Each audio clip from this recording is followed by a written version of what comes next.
Bulan Maret setiap tahunnya itu selalu menjadi bulan yang sakral bagi penggemar penyanyi multi talent Nike Ardilla.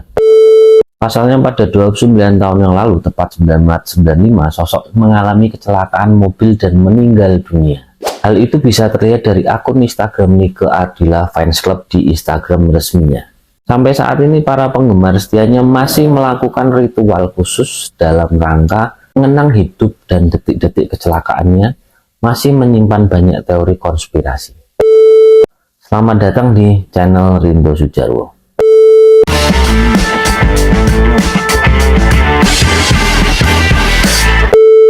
Sebelum aku lanjutkan cerita ini, silakan kalian klik tombol subscribe, like, dan share video ini. Langsung ke topik. Check this out.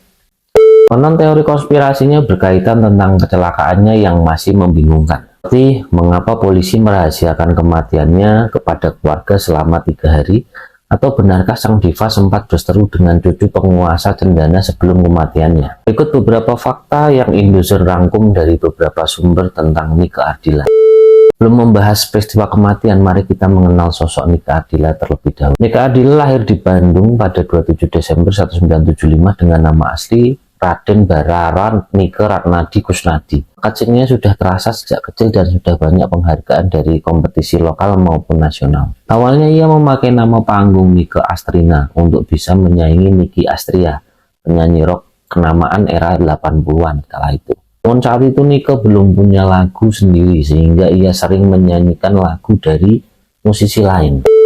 Nike diarahkan untuk bisa menguasai genre musik rock. Mulai masuk dapur rekaman pada tahun 186 dan merilis single berjudul Lupa Diri. Namun nama Nike Ardilla baru benar-benar meledak setelah merilis album Seberkas Sinar pada Oktober 1989. Usia Nike saat itu baru 14 tahun, tapi ia beruntung karena dikenalkan kepada Deddy Dores, sang maestro di balik lagu-lagu hitsnya. Album milik Nike Ardilla menjadi album dari musisi Indonesia yang terjual ratusan ribu keping.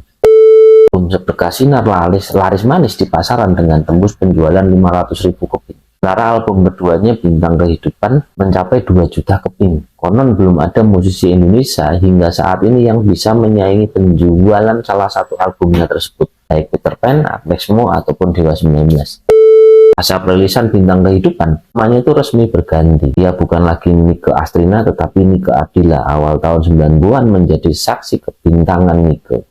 Ia boleh jadi pesimis, tapi siapa sangka di usia muda ia bisa sejajar dengan para penyanyi papan atas. Konser-konsernya padat, nonton dari barat sampai timur Indonesia. Pada masa itu hanya segelintir orang yang asing dengan karya-karya Nike Ardilla. Mayoritas hafal atau minimal tahu lagu Bintang Kehidupan, Kasinar, Ku Tak Akan Bersuara, Sandiwara Cinta, dan masih banyak lainnya. Hanya populer di dunia tarik suara, Nike Ardilla juga sempat terlibat dalam penayangan film dan sinetron. Sebut saja film Kabayan Sabda Kota, di mana Nike Ardilla beradu akting dengan aktor senior Didi Petet. Dia juga tampil di film berjudul Ki, Olga dan Sepatu Roda, Cinta Anak Muda, dan beberapa film lainnya. Sehari sebelum hari kejadian, Nike Ardilla bersama manajernya Atun melakukan perjalanan dari Bogor ke Bandung menggunakan mobil pribadi. Mengutip Wikipedia, ia dan manajernya melakukan banyak kegiatan dan bertemu dengan beberapa artis seperti Gugun Gondrong dan Titi DJ. Saat dini hari mereka bersiap untuk kembali ke Bogor karena mengejar syuting jam 8 pagi. Atun sempat menawarkan agar ia yang menyetir karena khawatir Nike akan kecapean mengingat jadwalnya yang padat banget. Nike menolaknya.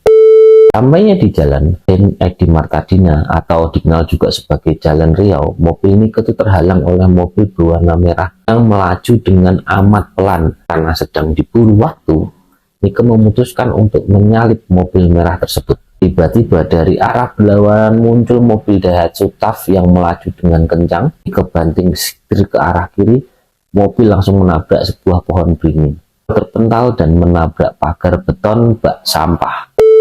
Saat itu tak memakai sabuk pengaman. Nike dan manajernya langsung dibawa ke rumah sakit dan selamat meski sempat mengalami amnesia. Namun pada pagi hari itu juga Nike mengembuskan nafas terakhirnya. Meski pada saat itu Nike sudah diumumkan bila dirinya tewas karena kecelakaan di mobil, Para fans sempat merasa heran dengan beberapa kejadian yang mengikuti kejadian tersebut. Salah satunya, sikap pihak kepolisian yang tidak menghubungi keluarga korban ketika Nike sudah dinyatakan tewas dan dimakamkan, dalam hal ini ibunya. Salah satu YouTuber Nadia Oomara juga sempat membahas janggalan kematian tersebut di YouTube-nya beberapa waktu yang lalu. Setelah terjadi kecelakaan yang menimpa Nike Ardilla dan pemakamannya, sang ibu tidak tahu kalau anaknya itu telah tiada. Ia mengetahuinya 3 hari setelah kejadian. Itu pun ia tidak diberitahu oleh teman sesama artis, bukan dari pihak kepolisian. Karena hal inilah menjadikan kematian sang legenda seperti ditutup-tutupi. Beberapa penggemar yang merahasiakan kehilangan Nike Ardilla yang tragis menyodorkan teori konspirasi, sesuatu yang ingin mereka percaya sekaligus menunjukkan betapa besarnya rasa kehilangan terhadap sang pujaan. Salah satu contohnya, Nike diklaim sempat berseteru dengan cucu Soeharto yang tidak pernah disebutkan namanya. Saat perselisihan ini, Nike bahkan konon pernah ditodong pistol. Yang tersebut tentu sudah dibuktikan.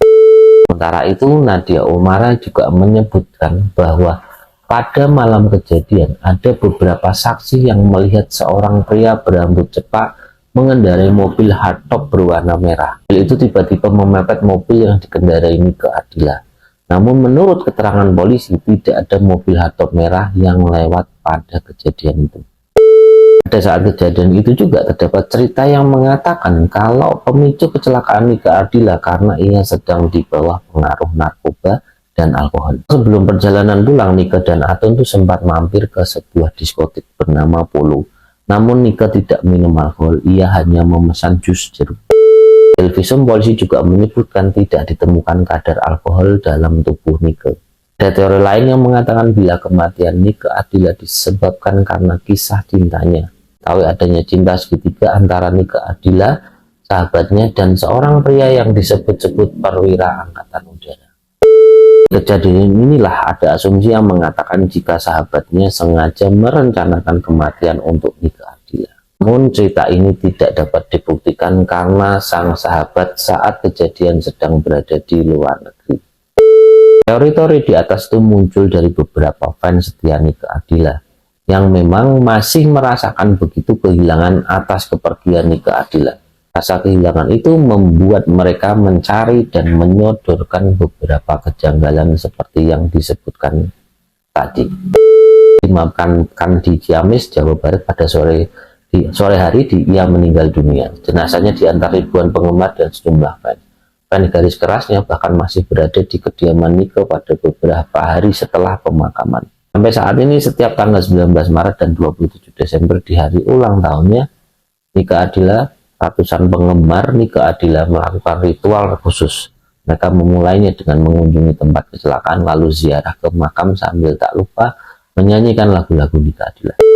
Nah, itulah sekilas perjalanan karir Nike Ardilla dan teori kematiannya yang masih dipercayai beberapa orang hingga saat ini. Bagaimana menurut kalian? Silahkan kalian tinggalkan komen dan jangan lupa untuk klik tombol subscribe, like, dan share channel ini agar channel ini bisa berkembang. Terima kasih sudah menonton video ini hingga selesai. Sampai bertemu di video selanjutnya.